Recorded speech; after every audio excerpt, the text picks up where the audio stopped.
But the idea is for a company, in the old school it used to be business would give data to the IT and let them manage it without knowing what the data is, where it's stored, what type of information is on there.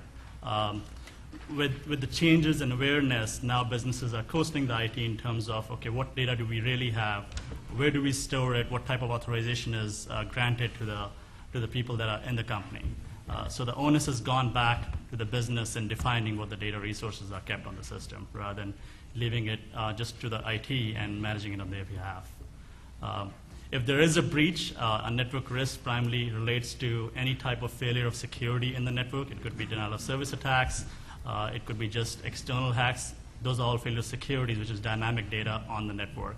Or it could be just failure to protect information, wrongful disclosure of data. Just having a firewall within a company is not sufficient. So if an applicant says they have a firewall, that's not enough to say they are protected, because based on Poneman's study, over 50% of the breaches happen outside a company's corporate network, which means mobile, BlackBerries, USBs, and such. And any of these damages can cost a company, defense costs, class action suits, regulatory, issues, nightmares from HIPAA or high-tech, which have been changing lately. And last but not the least, loss of reputation.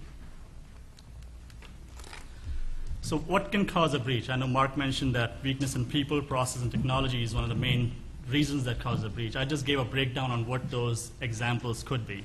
The first two are really a failure in process. So storing data which is not supposed to be stored in that fashion, like Stripe data, social security numbers, or such, on a cloud. That should be vetted and not just stored there because the cloud is not giving any guidance in terms of that data should be protected or not. The second one on process failure is vendor default passwords. I think that's been mentioned before. So if somebody buys a router or a system and just leaves the default passwords, a hacker can just easily come in and compromise those. The next two are employee failures, so that could be any employee or a vendor which has privileged access that's been misused. There's been a lot of claim examples that we'll touch on where those have been compromised in the past.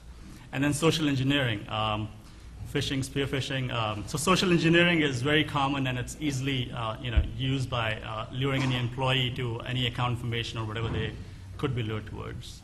The last two are really technology failures, which is malware, Trojans, and such on systems that are unprotected, which is unpatched systems.